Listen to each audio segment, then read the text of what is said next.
तो पिछली वीडियो में हमने सिंपल क्वेश्चन देखा था, तो अब थोड़ा सा क्वेश्चन का लेवल हमारा बढ़ते जाएगा। तो देखिए अगला क्वेश्चन जो है वो, एक कार अपनी चाल जब 30% बढ़ाती है, ठीक है, तो वह अपने गंतव्य पर 2 घंटे जल्दी पहुंच जाते हैं, तो उसके द्वारा सामान्य दूरी तय करने के लिए जो सामान्य समय है वो बताइए बोला गया है। ठीक है, तो हमें क्या दिया हुआ है, 30% से बढ़ाती है। ठीक है, मान लीजिए अगर वो कार 100% से अभी चल रही है, तो जब अपनी चाल 30% बढ़ाएगी तो कितना हो जाएगा वो, 130%। ठीक है, तो इस तरह से डायरेक्ट ये हमें उस कार की चाल का अनुपात दिया हुआ है। अगर मैं इसको काट दूं तो यहाँ से देखिए, ये प्रारंभिक चाल है और ये बढ़ने के बाद की चाल, तो हमें चाल का अनुपात पता चल गया। कितना है, पहले 10 है और बाद में बढ़ाने के बाद 13 हो गया। तो जो हमने पिछले कॉन्सेप्चुअल वाले वीडियो पे देखा था कि जब हमारा जो दूरी है वो कांस्टेंट रहता है, तो चाल क्या हो जाता है, समय के व्युत्क्रमानुपाती। मतलब जो चाल का अनुपात है वो हमारा, उसको उल्टा कर देने पर हमारा समय का अनुपात बन जाता है। तो हमारे पास समय का अनुपात क्या हो जाएगा, डायरेक्ट, ये डायरेक्ट निकालने के लिए ये मेथड है। तो समय का अनुपात, तो चाल को हम उल्टा कर देंगे, जो ये 13 और ये इधर 10, तो ये हमारा समय का अनुपात निकल जाएगा। इसका मतलब क्या हुआ कि जब मान लीजिए कार की चाल 10 थी तो पहुंचने में 13 घंटे लग रहे हैं, ये मान रहे हैं ना अपन। और अगर अब चाल हम बढ़ा देते हैं 13, तो पहुंचने में 10 घंटे लगेंगे, मतलब कि जल्दी पहुंचेंगे। तो अब देखो यहाँ पे क्या बोला है, गंतव्य पर पहुंचने पे 2 घंटा जल्दी पहुंच जाता है। ठीक है, तो जल्दी पहुंचता है मतलब ये जो पहले पहुंचता था और जो बाद में पहुंचता था उन दोनों का अंतर दिया हुआ है। ठीक है, तो पहले हमें इतना समय लगता था, अब इतना लग रहा है, तो यही अंतर हमें दिया हुआ है, ये 2 घंटे। ठीक है, लेकिन इन दोनों के बीच का अंतर कितना है, 13 में से 10 गया तो यहाँ 3 बचेगा। तो इसका मतलब क्या हुआ, ये जो 3 इकाई हमारा है वो किसके बराबर है, 2 घंटे के बराबर। तो 1 इकाई बराबर क्या हो जाएगा, ये 2/3 आ जाएगा, 3 घंटे। ठीक है, तो हमें क्या बोला है, उसके द्वारा दूरी तय करने में लिए जाने वाला सामान्य समय। सामान्य समय मतलब जब वो पहली चाल पे था उसका समय ज्ञात करना है, तो उसका समय कितना है, 13। अगर हमें बोलता स्पीड बढ़ने के बाद का समय, तो हमें ये वाला समय ज्ञात करना होता, पर अभी हमें ये वाला समय बोला है, तो हम अब क्या करेंगे, इस 13 इकाई को निकाल लेंगे। तो 13 इकाई बराबर क्या हो जाएगा, इसमें 13 का गुणा हो जाएगा, 2/3 घंटे। तो अब इसको हल कर देते हैं, तो 13 दूनी 26/3। तो अब 26 में 3 का भाग दे दो, 3 अट्ठे 24, यहाँ कितना बच्चा, 2। ठीक है, तो क्या हो जाएगा, ये 8 सही 2/3 घंटे। अब इस 2/3 को हम मिनट में अगर चेंज करना चाहें तो ये 8 घंटे हैं, और 2/3 को मिनट में चेंज करना है तो ये हो जाएगा इंटू 60। तो 3 दूनी 6, 20, तो ये कितना हो जाएगा, 40 मिनट। तो कितना आ जाएगा, ये 8 घंटे 40 मिनट। तो इसमें जो हमारा इसी टाइप का क्वेश्चन रहेगा। अभी क्या दिया है, ये दोनों के बीच का हमें अंतर दे दिया था 2 घंटे। कभी हमें ये दे देगा कि अगर चाल बढ़ाने के बाद इतना घंटा लगता है, मतलब ये वाला पोर्शन दे देगा, तो ये पूछेगा। या फिर ये पूछ सकता है दोनों के बीच का अंतर, या हमें चाल भी पूछ सकता है। तो इस टाइप के जितने भी क्वेश्चन रहेंगे वो हमें इसी तरह से बनाना है। अभी ये बढ़ा हुआ है, ठीक है, चाल बढ़ा है। अगर यही चाल हमें घटा बोल देता तो पहले हम 100% पे थे, तो घटता 30%, तो कितना हो जाता ये 70। तो फिर इसका अनुपात क्या बन जाता, 10:7, पहली चाल और दूसरी चाल का अनुपात। ठीक है, तो इसमें कुछ अच्छे टाइप के और क्वेश्चंस देखते हैं। तो देखो, जो अगला क्वेश्चन है हमारा वो थोड़ा सा पहले से डिफ़िकल्ट है। पहले वाले पे क्या था, हमें परसेंटेज दिया था, इसमें परसेंटेज नहीं दिया हुआ है। तो देखिए क्वेश्चन देखते हैं क्या दिया हुआ है कि एक एक्सप्रेस है जो दिल्ली 40 मिनट की देरी से छूटती है। ठीक है, तो मतलब हमें समय का अंतर तो यहाँ पे दे दिया है ना, ये चीज़ ध्यान रखिएगा। छोड़ती है आधी दूरी तय करने के बाद, ठीक है, आधी दूरी तय करने के बाद वह अपनी चाल को वास्तविक चाल के 1/6 से बढ़ाती है और आगरा निश्चित समय पर पहुंच जाती है। तो एक्सप्रेस के द्वारा पूरी यात्रा करने में लिया जाने वाला समय ज्ञात करना है। ठीक है, तो देखो, आधी दूरी तय करने के बाद ये मान लीजिए दिल्ली से आगरा की पूरी दूरी है। ठीक है, तो जब वो आधी दूरी तय कर लेती है हमारी जो ट्रेन है, एक तो पहले यहाँ से अपने समय पर नहीं छोड़ती। मान लीजिए उसे 8 बजे छोड़ना था वो, तो 40 मिनट की देरी से छोड़ती। कितने बजे, 8:40 पे। ठीक है, तो ये 40 हमारा पहले से ही समय का अंतर दे दिया गया है।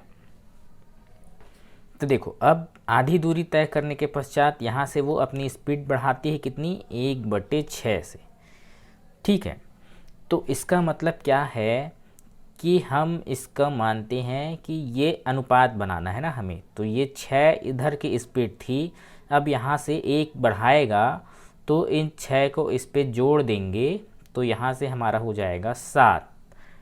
ठीक है, तो पहले उसकी स्पीड थी 6 अनुपात में ना, तो अब उसकी स्पीड हो गई 7। तो यहाँ पे हमें चाल का अनुपात पता चल जाता है। चाल का अनुपात कितना हो जाएगा, पहले और बाद में, पहले 6 था तो अब कितना हो गया 7। तो समय का अनुपात कैसे निकालेगा, तो समय का अनुपात चाल का अपोजिट होता है, ये हमने पहले वीडियो पे देखा हुआ है।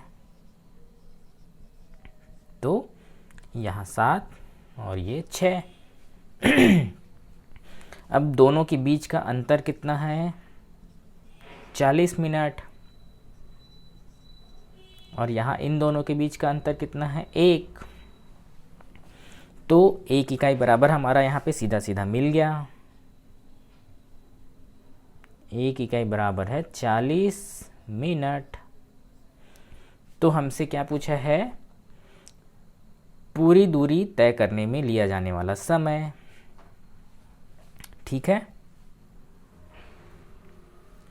तो देखो, ये जो चाल का डिफरेंस है वो आधी दूरी तय करने के पश्चात है। तो ठीक है, तो जो ये 7 से हम पहले मल्टीप्लाई करेंगे इसका, इस 40 मिनट का, ठीक है, 7 चौक 28, तो ये हमें आधी दूरी तय करने का समय पता चलेगा, सिर्फ यहाँ से यहाँ तक। पूरी दूरी तय करने के लिए ये आधी है, तो इस पे 2 का गुणा कर देना है।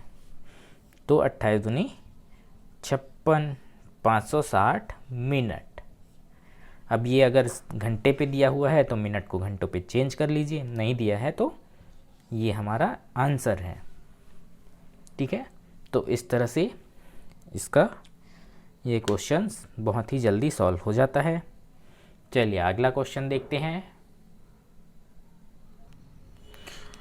तो चलो, जो अगला क्वेश्चन है वो थोड़ा सा और इम्पॉर्टेंट है। तो देखिए क्वेश्चन पे क्या दिया हुआ है कि एक रेलगाड़ी पूरी दूरी का 1/4 भाग, ठीक है। तय करने के बाद अपनी चाल 1/3 से घटा लेती है, ठीक है, यहाँ घटा रहा है, तथा गंतव्य पर 1 घंटे 20 मिनट की देरी से पहुँचती है। मतलब हमें अंतर दे चुका है, ठीक है, समय का अंतर पहले और बाद के। तो रेलगाड़ी के द्वारा पूरी दूरी तय करने के लिए जाने वाला समय ज्ञात करना है, ठीक है। तो देखो क्या दिया हुआ है कि पूरी दूरी का 1/4 भाग। तो मान लीजिए हमारे पास ये पूरा दूरी है, तो इसके 4 भाग कर देते हैं, ठीक है। ये फर्स्ट, सेकंड, थर्ड और फोर्थ। तो पूरी दूरी का 1/4 भाग मतलब पहला भाग तय करने के बाद, ठीक है, जब ट्रेन हमारी यहाँ से निकलती है और यहाँ पहुँच जाती है, उसकी बाद फिर वो क्या करता है, अपनी चाल 1/3 से घटा लेता है, ठीक है। 1/3 से घटा लेता है, इसका मतलब पहले उसकी चाल जो थी यहाँ पे उसका अनुपात 3 था। अब इसमें से 1 घटा लेता है, 3 से 1 घटा लिया, तो इसके आगे जो उसकी चाल रहेगी यहाँ से यहाँ तक की, वो कितनी रहेगी, 2, ठीक है। 3 से 1 घट गया तो उसकी चाल हो गई 2। तो हमारा जो चाल का अनुपात है वो कितना हो जाएगा, 3:2। मतलब पहले भाग और बाकी पूरे भाग में चाल का अनुपात 3:2, ठीक है। तो अब समय का अनुपात कितना हो जाएगा, इसका अपोजिट 2:3। इन दोनों के बीच का अंतर कितना है, 1।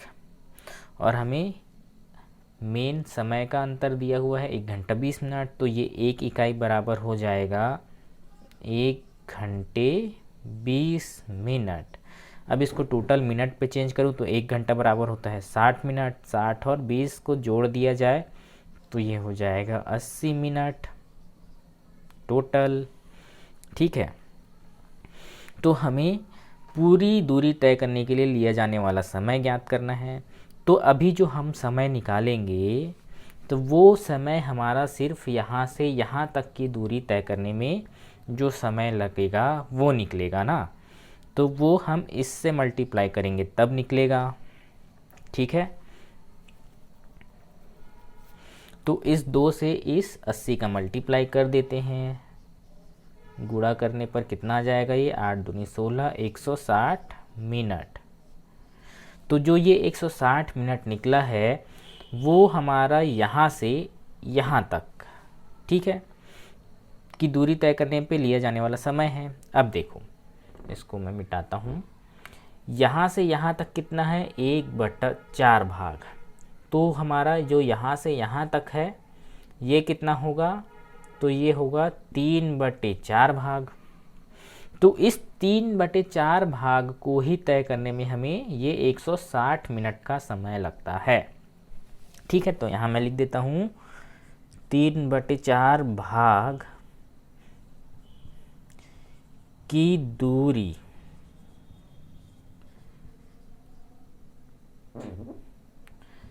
तय करने में लिया जाने वाला जो समय है वो कितना है, 160 मिनट है, ठीक है। तो पूरी दूरी तय करने में लिए जाने वाला समय क्या हो जाएगा, 160। ये 4 ऊपर जाएगा तो यहाँ पे 4 का गुणा और ये 3 नीचे आ जाएगा, तो उससे भाग दे देना है, तो ये पूरी दूरी निकल जाएगी। तो ये कितना हो जाएगा, 4 से इसमें गुणा करते हैं तो 16 चौक 64/3। अब 3 से इस पे भाग देते हैं, 3 दूनी 6, 3 एकम 3 और 3 तिया 9।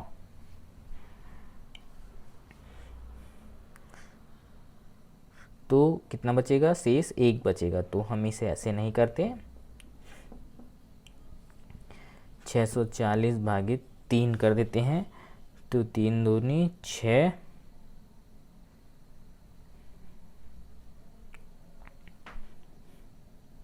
कैंसिल, 4 बचा, 3 एकम, 3 एक 10, 3 तिया 9, 1 बचा, तो कितना आ गया 213। इसको यहीं से हम घंटे पे भी चेंज कर देते हैं तो हमें और सरल फॉर्म पे पता चलेगा। तो यहाँ पे हम 60 का भाग दे देते हैं और तो 1 शून्य से 1 शून्य यहाँ पे कैंसिल हो गया, 2 तिया 6, 2 दूनी 4,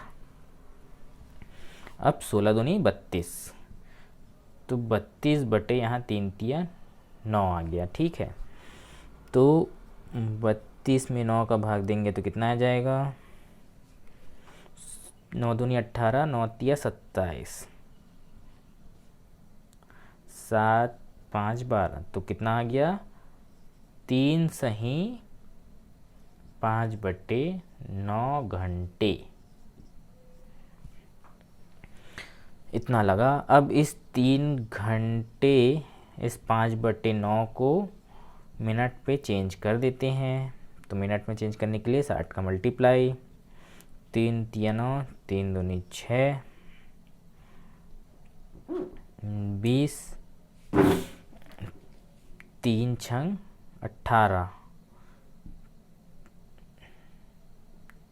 फिर 20 बचेगा, 3 छंग 18,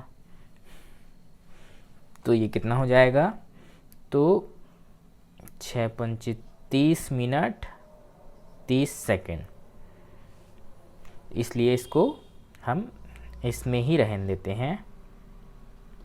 ठीक है, अगर आंसर पे हमें इस तरह से मिनट पे दिया हो तो मिनट करना पड़ेगा, नहीं तो ये डायरेक्ट दे दिया जाता है। ठीक है, तो समझ में आया। यहाँ पे 3 बटे जो 4 भाग है उसकी डिस्टेंस 160 मिनट में तय करता है, तो पूरी दूरी मतलब कि 1, इसको पक्षांतर कर देंगे, 3 नीचे चले जाएगा, 4 ऊपर आ जाएगा। ठीक है, तब हमें पूरी दूरी का जो समय है वो पता चल जाता है। ठीक है, तो इसके आगे नेक्स्ट वीडियो पे देखेंगे। इस पे यहीं तक